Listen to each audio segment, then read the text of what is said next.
Hello there, I'm Jimmy Vegas, and today I want to talk about the real reason why physical is dying and digital is on the rise. Many people would assume that in this day and age it is down to the generations of gamers, i.e., is it quicker, easier for them to all have it digital? Is there more money to go around so as people can have things digitally rather than physically? You look at all this collection behind me, well, really, most of this is cheaper than digital. It really is. However, there are times when you can get digital games cheaper on, for example, the Microsoft Store, Steam, PlayStation Store, wherever. It can happen. But the real reason why physical is dying and digital is on the rise is not because of gamers, not because of people, maybe perhaps like you, who want to purchase a game digitally because it's quicker and easier, you don't have to have all this space wasted. It's because of greed.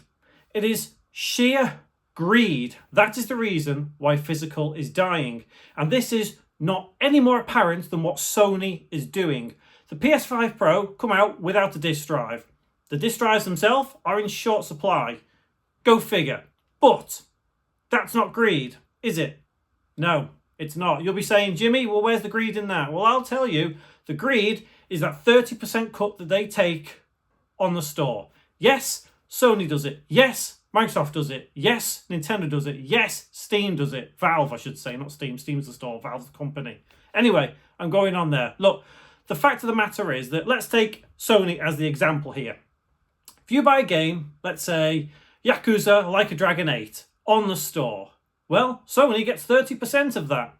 Let's say you buy Like a Dragon from your local second-hand market. Sony gets nothing. Now, we all know it has been about the physical games being second-hand. We know that's been a problem. Microsoft were the first to kind of, do their thing and say, oh, no, we're not going to do second-hand games. And there was a massive backlash. I think there's always going to be a massive backlash when it comes to second-hand games because they are cheaper.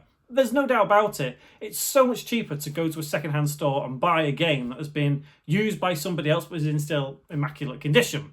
There's so many people like me that will do that, especially if you're collecting games like I am behind me. Now, Sony does not get a cut of anything second-hand, and they never will. Microsoft tried to maybe implement something with the Xbox One, but it never got off the ground. We all know that. But now we've come to a point where everyone's internet is a bit more reliable than it used to be 10, 15 years ago. And Sony has seen this opportunity to say, right, okay, let's do what we can to try and phase out physical. And with the recent announcement of the PlayStation 5 being discounted, only the digital one being discounted, it's in Sony's best interest to get you on that digital marketplace so they can take 30% of every single game sold. You think about it. Let's say there are 10 million copies of Grand Theft Auto 5 sold. I know it's not 10 million copies of Grand. I know it's more.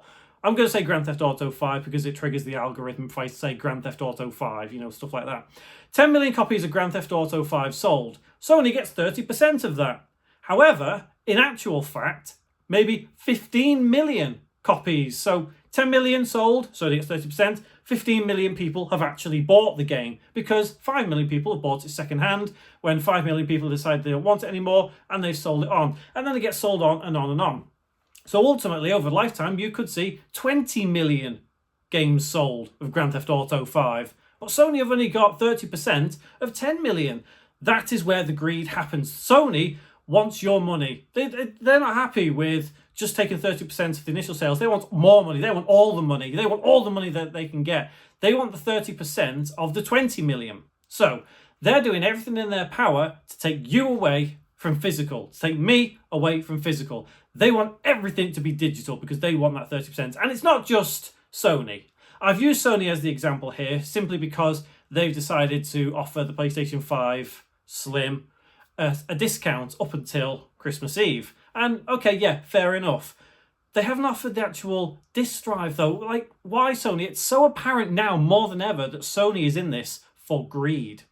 You can argue that physical games take up more space, they cost more to make, blah, blah, blah, blah, blah, but you know what? No. Here's an idea, Sony. Stop taking 30%, take 10%, so we can have a 20% reduction on the prices on the store. You'll probably make just as much money because you'll get people like me more willing to buy a digital game because it's cheaper. It's cheaper than it would be for physical. Look, okay, some games, I'm going to use Atelier as an example. If you've never heard of Atelier, they are quite rare games to get hold of. Some of them can be upwards of, $60, $70 second hand. But if you go on the store, you can probably find it for $50. So, you're better off buying digital in that case. But that's not always the case. And yes, I know I've ripped into Sony here, but Microsoft is the same. Nintendo is the same.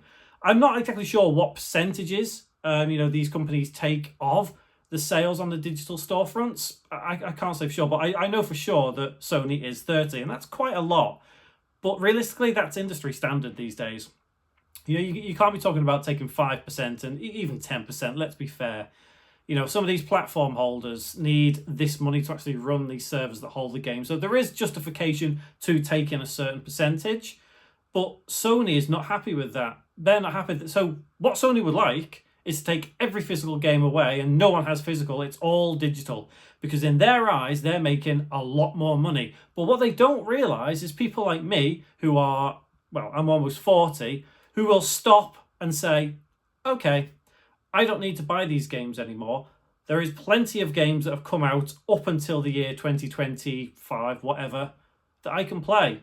There are literally tens, probably actually hundreds of thousands of games that I could play if I wanted to, that are physical, that I could find somewhere, or digital somewhere like on itch.io, or some of these lower class games that you get on Steam. But either way, the real reason why all these companies are pushing digital is because of greed. It's not because of gamers. It's not happening because of gamers. You just look on any news website, you'll see so many people overwhelmingly saying that I don't want to go digital. Yes, you will get the adapters, the adopters, I should say, not adapters. Adapters are what you plug into stuff.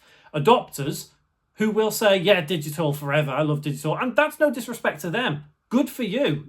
I respect that because that is looking forward.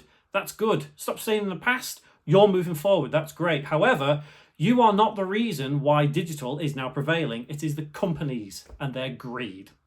What do you think about physical versus digital? There is a massive argument for it. I know everyone has a different opinion, but is it greed? Do you think I'm right with the greed? Let me know in the comments below, and I'll see you in the next one.